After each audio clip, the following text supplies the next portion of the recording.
it hits a part of the human experience that is real. And when us as caregivers, as parents or caregivers, can tap into the power and actually utilize it for connection, all new worlds open up, and it's really exciting. Welcome back to Mama Mabel's Caregivers podcast, where we hold space for the real, the raw, and the transformative moments of caregiving. Today's episode is titled Using Music to Meet the Emotional Needs of Neurodivergent Children. If you're parenting or caregiving for a neurodivergent child, you already know the emotional landscape is layered, filled with moments of beauty, challenge, and deep love. But what if music could become more than background noise? What if it could be a bridge to connection, emotional regulation, and joy? Today's guest knows exactly how to make that happen. Craig Parks is the founder of Parenting Harmony and creator of the Parenting A to E method, which helps overwhelmed parents turn everyday routines into joyful memory-making moments. With over 30 years of experience working with children as a camp director, educator, musician, and father, Craig blends music, mindfulness, and play to help families reduce stress and build deep, lasting connection. He is also the author of Parks Party Central Screen, free activity book, and a passionate advocate for helping parents be fully present during the fleeting early years of their child's life.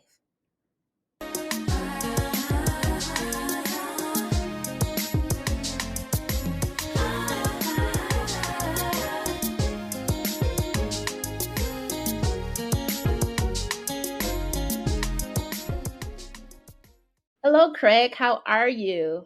I'm doing great. I'm excited to be with you. Yes, I'm so incredibly excited to have you as a guest on Mama Mabel's Caregiving podcast. Podcast family, this is going to be, I know I always say this is going to be a great episode, but this is really going to be a great episode. I want you all to just make sure that you share this with a friend. Make sure that you tune in and you just really listen to what we will be discussing on today. So today's episode is entitled Using Music to Meet the Emotional Needs of Neurodivergent Children. And today we have Craig Parks, who is an author. He's also developed courses to help neurodivergent children and also people within the caregiving community and in that space for their loved ones. And he's a musician. There's so many great things that we're going to talk about today. So I'm just going to get straight into it. Let's go. Craig, tell me about yourself. All right. Well, thank you. It's such a pleasure to be here. I I love kids and I love working with kids. I've been working with children of all ages, literally from babies to up to like college kids for over 30 years now. And I've created 2 summer camps in my career, and I've been a youth director and a professional musician. Got my own bands, but I also have done a lot of music for children as well. And I'm also a dad. I've got 2 kids. I've got a 21-year-old son who is on the autism spectrum, and I've got my daughter who is turning 11 years old 2 days from the date of this recording. So it's amazing to be a dad, and it's been incredible to work with kids of all ages as well. So it's what I basically have done now is I've taken all of this experience of my life, and now I want to share it and really help others, because I think that the world can look a lot better and be a lot better when there's more love in the world. And working with kids is about that mission. That's so great. That's so awesome. Thank you for sharing that. As a parent, I know that you stated you have 2 children. You have a child that's 21, you said, that's on the spectrum regarding autism, and then you say you have a daughter that's 11.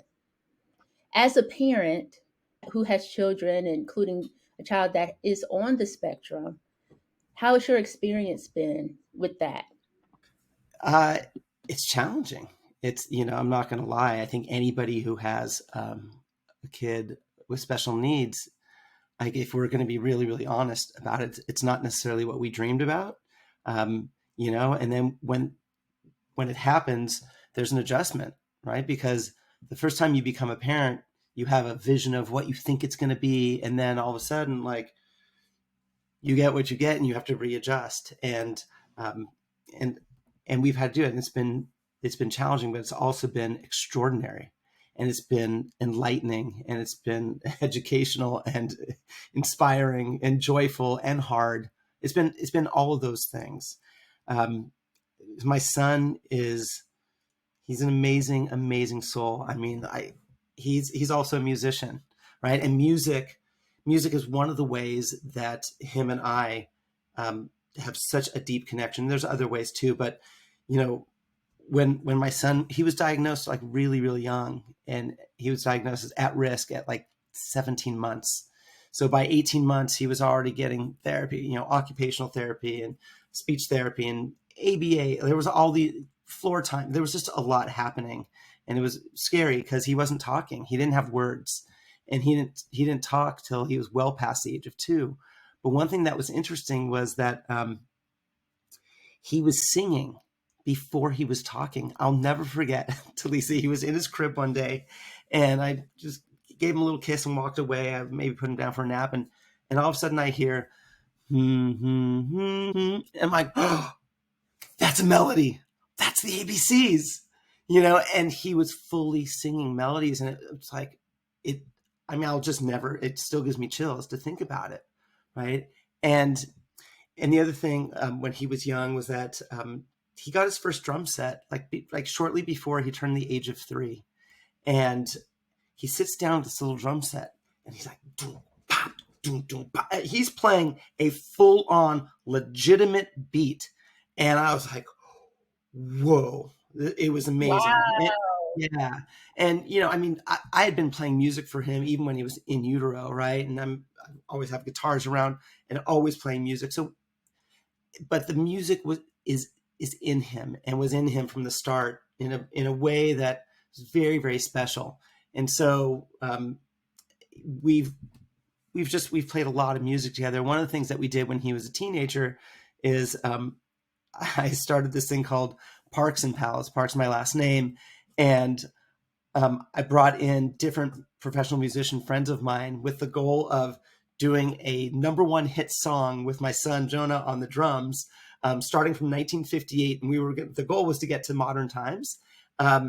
We ended up getting to 6 or 7 episodes of it. It's on YouTube, and but then the pandemic hit, and it just kind of fell by the wayside. But even in those few episodes, you could see just how amazing my son is at drums, and it's one of the ways that I think his anxiety and the way he experiences the world just kind of eases, and one of the ways he accesses joy. And so music was and continues to be so crucial. I mean, he's still the drummer for one of the bands that I have, right? So and it's such a joy to play music with him, and the smile on his face and on mine, it really is priceless. And then, and when he was a little boy, rituals like bedtime, I wrote a lullaby for him, and so every night to get to just snuggle with him and sing him his lullaby, like it was something that was just so beautiful and precious. So the more as caregivers, right, that we can infuse music ritualistically, it's huge and makes such an incredible impact. I mean, that's amazing that you were able to introduce him to music, and you were able to catch that connection that your son had with music. So going back to what you originally said, when you said he was about 17 months or so, and he started humming various lullabies, did you then, like, when did the light bulb go off, and did you then start to incorporate more music? Like, how did that evolve into what you currently do today? Well, so I mean, I've always played a lot of music for him, and and certainly knowing that his receptive language came in obviously well before his expressive language came in, right? And so knowing that, just singing almost, if you sing almost anything that you're doing to your young children, it's going to help them, right? I mean, a lot of teachers will sing like the cleanup song, clean up, everybody, everywhere, right? And the reason why teachers and educators do this is because music hits a part of the brain that if we're just talking or lecturing or trying to teach, it's not going to do it. That's why there's the ABC song, right? I mean, if we had been taught the ABCs by somebody just going to a chalkboard or a whiteboard and saying, okay, this is A, this is B, this is C, like it wouldn't have been as effective as going A, B, C, D, E, F, G, right? I mean, we all know that melody, and that melody helped us learn the alphabet and identify those symbols and the sounds that they make. So, in fact, the first puzzle, like my son was very into puzzles before he could talk. And like one of the most powerful memories I have of Jonah when he was young, that where I knew his receptive language was really in, was he'd been doing these like 6 and 8 piece puzzles, and he was doing them pretty well. And then one morning I was like, I'm busting out this alphabet puzzle. And I dumped, all 26 letters. And then he ended up doing it. And every time he picked up a letter and put it in, I would say the letter, and what was like, that's A, or that's B, ba, ba, ba, B. And every time he would put it into the puzzle, I would say it and say the sound that it makes. And after he did the puzzle a couple times, I wanted to test it out. And so I said, all right, Jonah, grab the letter G. And I swear to Lisa, the moment he grabbed that letter, I was like, oh my God, he understands. Like he knows language. Like he can understand what I'm saying, because every time I asked for a letter, he grabbed the correct letter. So even though he couldn't say anything, I knew that he could understand. And that was huge. And so certainly, singing the ABC song is a huge thing for any kid, right? But having it be, kind of a portal into more connection with somebody who was at that point nonverbal. And look, there's a lot of autistic adults who are nonverbal, right? My son he now does talk, and I'm so grateful for that. But music has been huge. And another thing that I realized with my son with music was that at the age of 5, I discovered that he has perfect pitch. And that was kind of mind blowing to me, that to discover that. And he now also DJs, right? And he knows so much music. And in all honesty, I know it's cliche to say, well, our children are our greatest teachers, but I'll just give you one example of how my son has helped me expand. Like my son's open-mindedness towards different genres of music is incredible, right? And so he was like, all the music I introduced to him, he loved, but then he started listening to all this other kind of music too that I didn't necessarily listen to. And he kind of turned me on and expanded my own range of what I like and could get into. So, music is, they call it the universal language for a reason.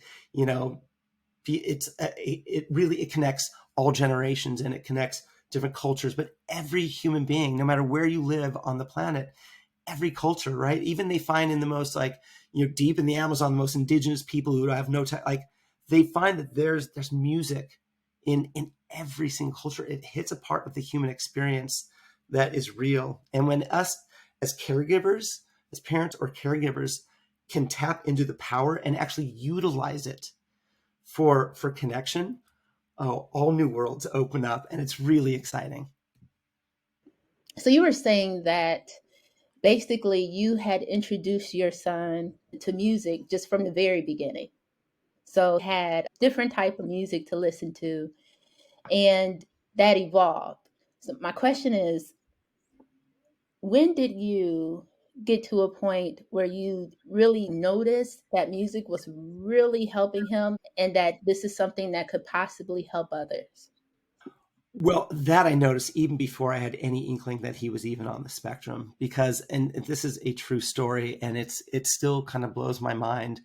When my son was an infant and we took him home, there was one album and one song actually in particular that almost within 15 seconds of him hearing it, it would always calm him down. And we would put on other music, it didn't have the same effect. And Stevie Wonder, I will thank you forever and ever and ever, because there's a Stevie Wonder song called Love Having You Around. It's such a great song. And, he'd be swaddled up and he's this little, and he would be crying, and I'd like pop on that CD. Yeah, this is back in the day when there were CDs. And I'd go dancing with him, right? Because if with movement, with little babies and music, but that song, and I don't know, like, if it was like the particular frequency of Stevie's voice, or like the particular rhythm of that particular tune, but there was a combination of that vibration for my son that instantly calmed him down.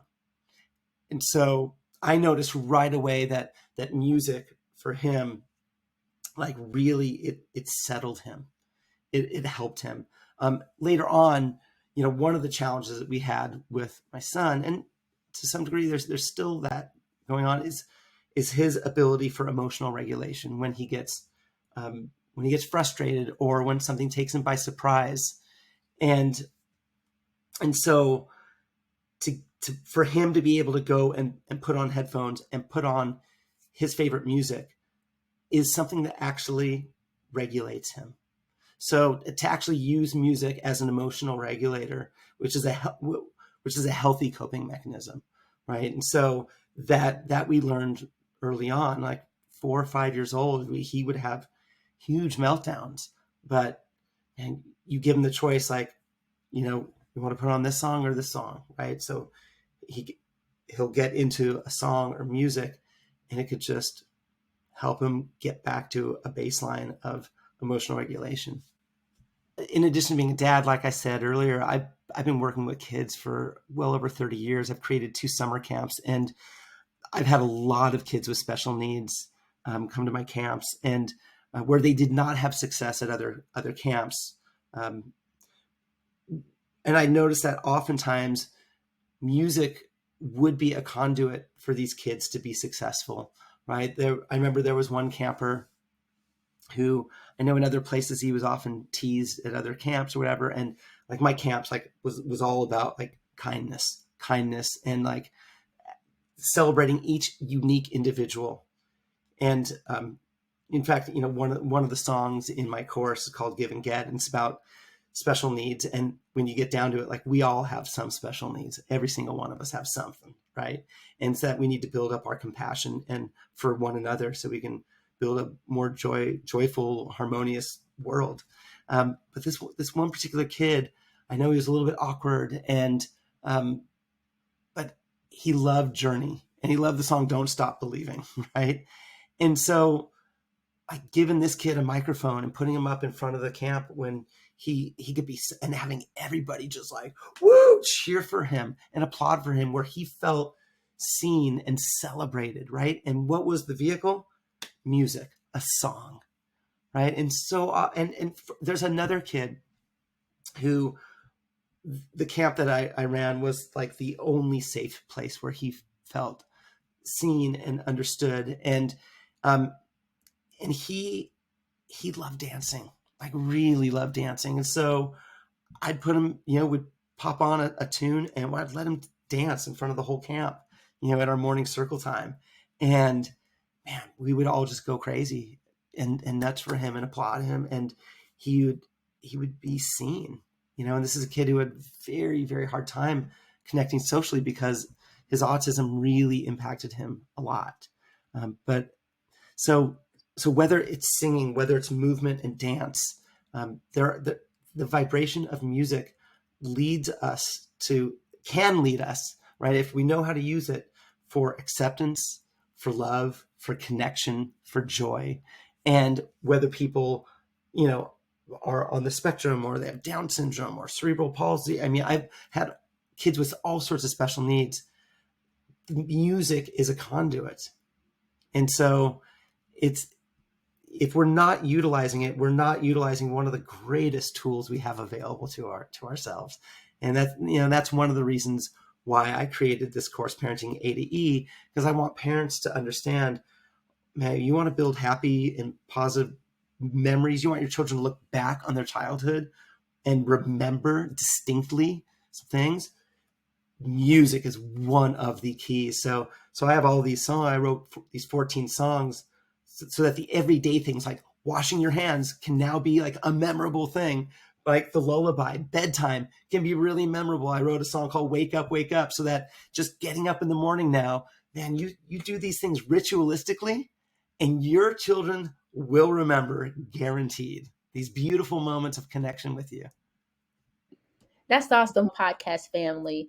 Craig has something he created called the Parenting ATE. And I would like to take a deep dive into that and talk about how that came about, how to go about using that, the thought process behind it. Let's go there.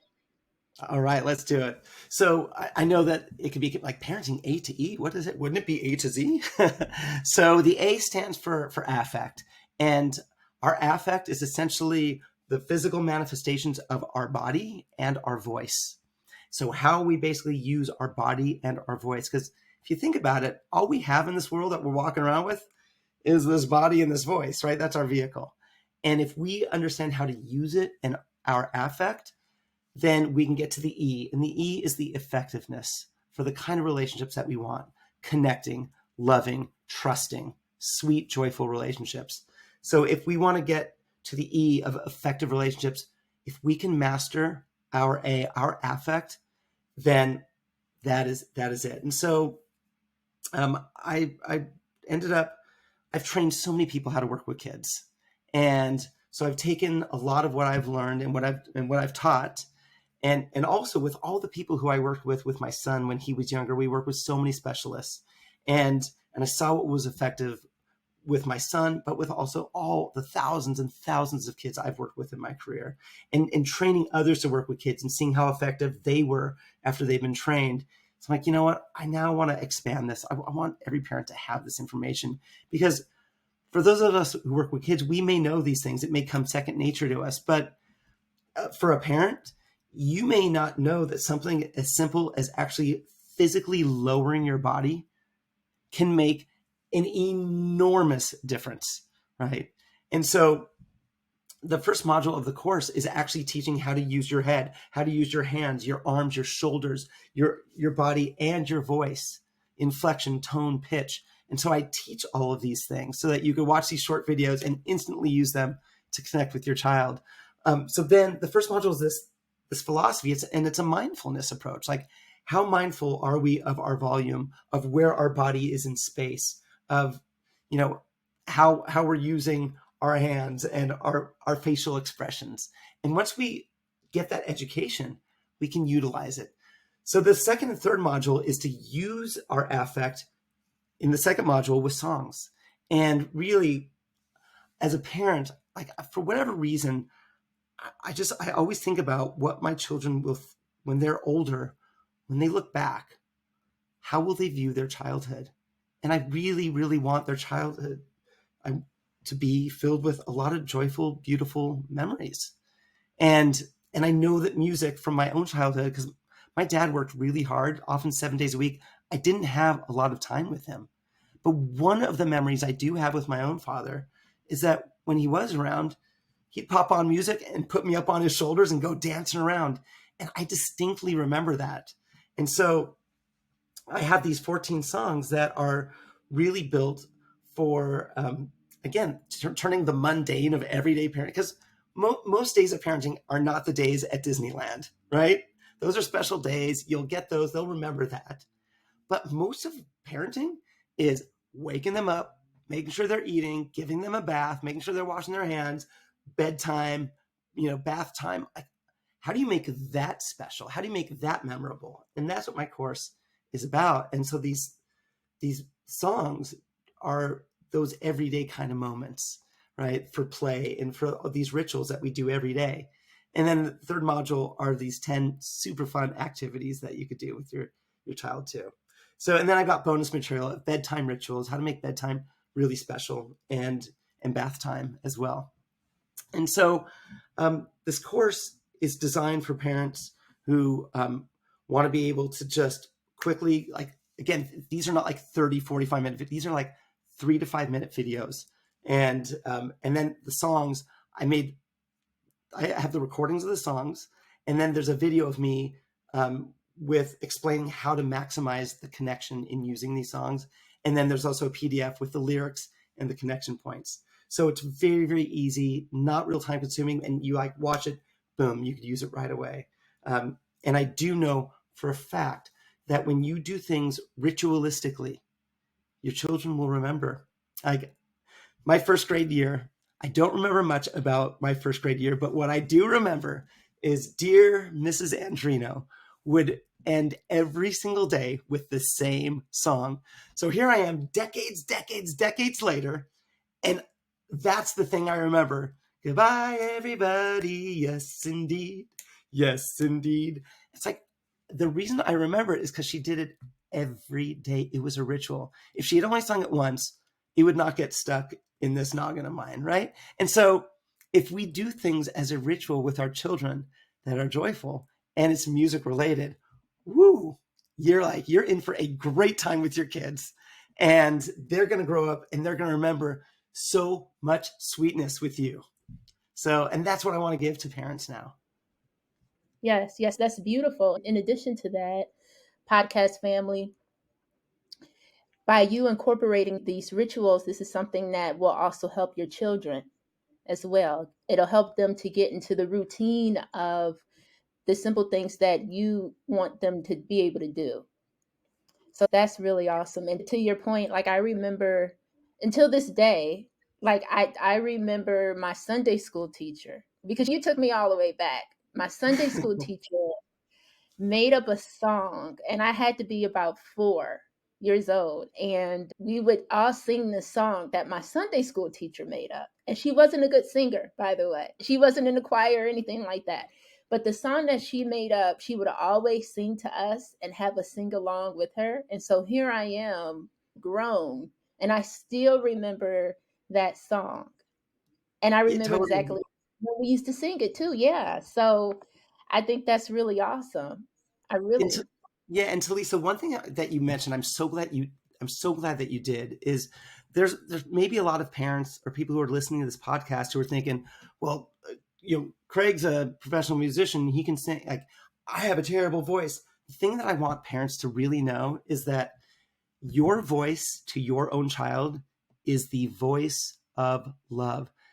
3, 4, 5, 6 year olds are not sitting there acting as music critics.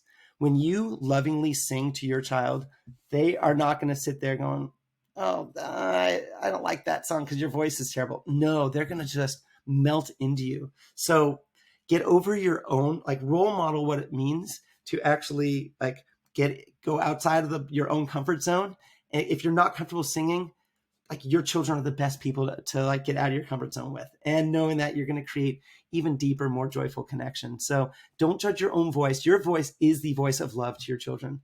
Don't deprive them of that. Sing to your children. that's great that you said that. I was just on another episode, I had a nurse, and we were talking about children in the NIC unit, the NICU, and we talked in part about energy. And so, podcast family, this resonates even with other episodes where we talked about energy and children being able to pick up on the energy of the parent. They are in tune with you. So don't be so critical of yourself. This is a fun activity, and this is something that can really help your child, no matter what stage that they are in life. And by you doing that and singing in a loving way and making this a fun thing for your child or children to do, they will take that as fun and they will be able to perceive it as loving. And that will mean the world to them. Because to your point, Craig, that's what children are able to see, not the critical things that we're taught later in life to look at. I want to address that like parenting is stressful, and we all feel the overwhelm and the stress and the exhaustion. And, so I don't want to like, just like ride over that. Like I want to acknowledge that. And that's the other thing is that my course is to actually reduce the overwhelm, reduce the stress so that the everyday moments can actually become joyful.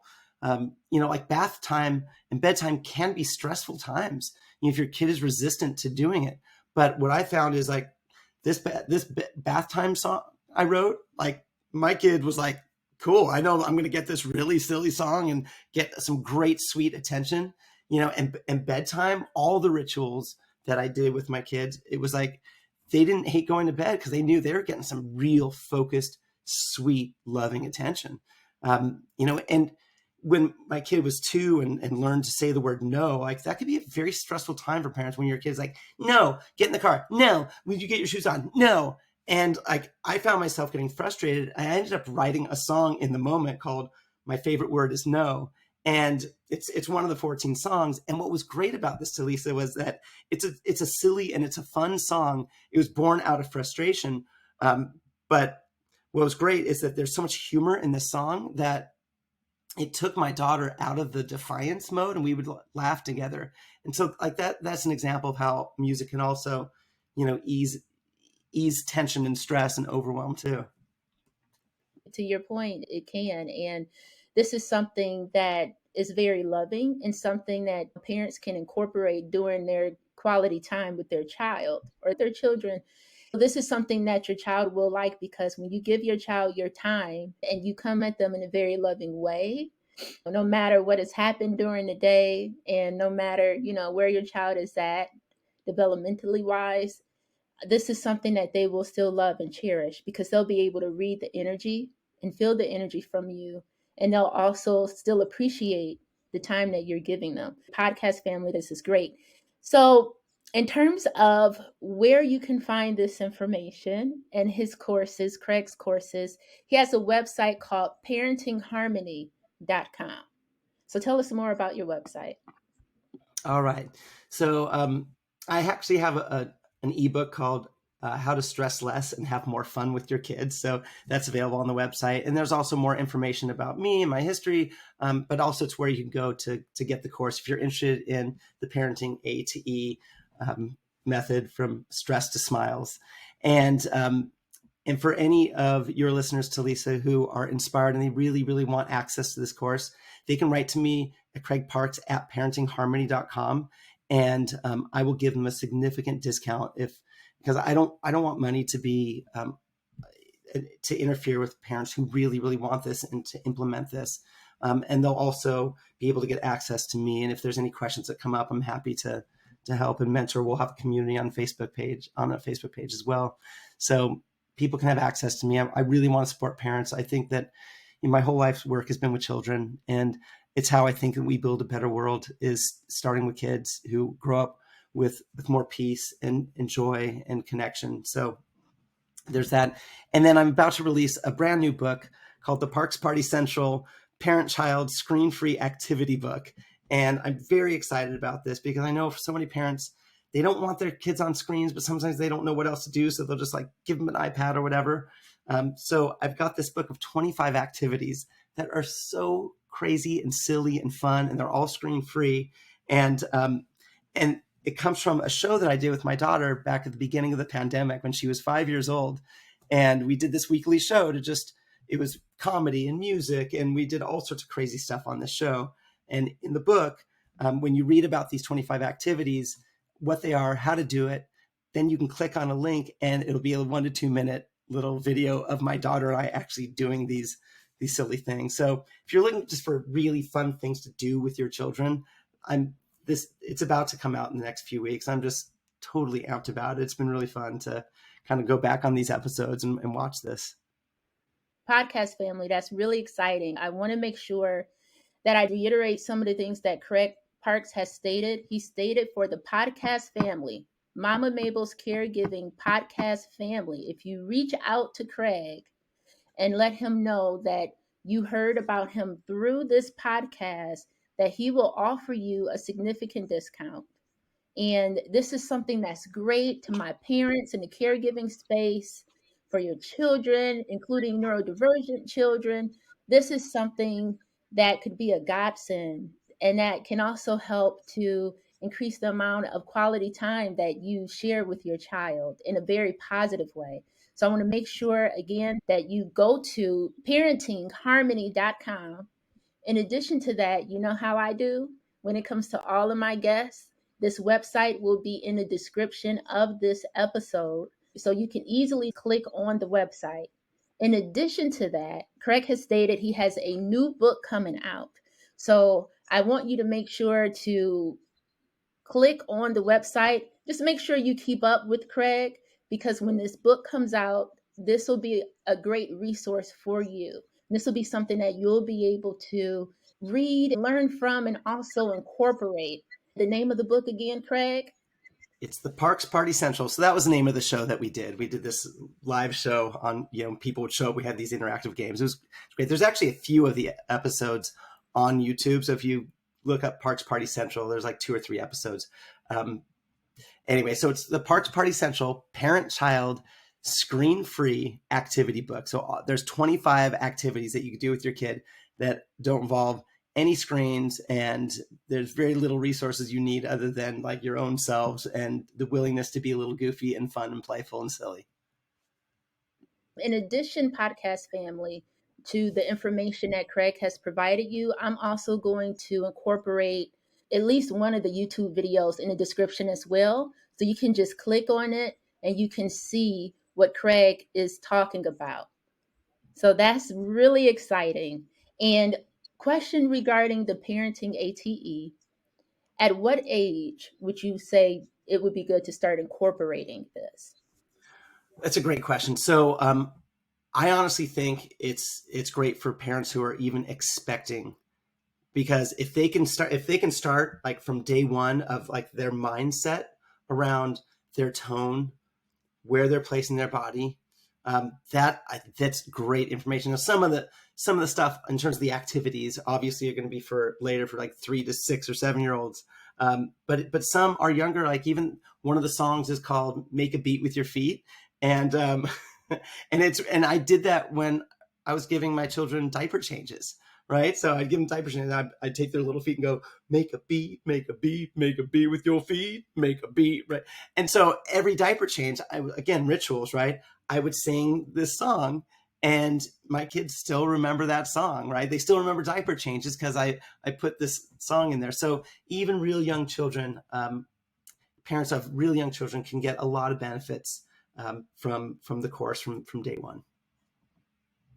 Okay, so podcast family, again, Craig is recommending like you to listen to this. There isn't a time limit on this, even when you're expecting.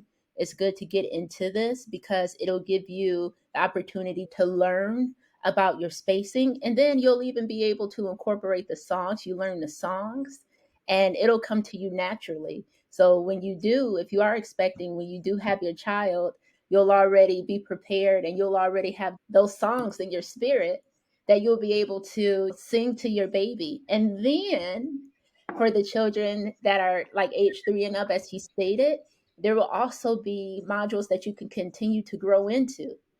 Now, for parents who have children, who already have children, you could go ahead and just get started with it, right? Would you say that, Yeah. Craig? Oh, totally. Yeah, it's great for up to about like 6 years old. Yeah, I mean, obviously, I mean, some of this stuff is great for us as adults to just understand the awareness of our and mindfulness of our own body and of our voice, of how we relate to other human beings. But yeah, I would say the course in terms of the activities and all that is really good for like 0 to 6 years old. Okay. Okay, awesome. Podcast family, please again make sure that you check out parentingharmony.com. Make sure that you check out the links that will be in the description of this episode's podcast, please, because I'll have the information. I'll have Craig's website. I'll make sure to highlight the parenting ATE. And then I'm also going to include a YouTube video that coincides with his new book that he has coming out. So you can get a better feel for what Craig has been saying and get ready for his new book. So, with that said, thank you very much, Craig, for coming on and being a guest with my on Mama Mabel's Caregiving podcast. I sincerely appreciate you, and I sincerely believe that this episode will help parents that are out there. So, thank you for that. Oh, beautiful. Thank you, Talisa. It's really been a pleasure to be on your podcast. I definitely appreciate it. And I hope parents will take advantage of really my 30 plus years of experience so that they can deepen their joy and reduce their overwhelm and stress. Yes. And again, podcast family, I hope you heard that because, again, Craig has over 30 years of experience in working with this and doing these beautiful programs, etc. Everything that he's done, which he's had a lot of great success in it. So please make sure to check this out.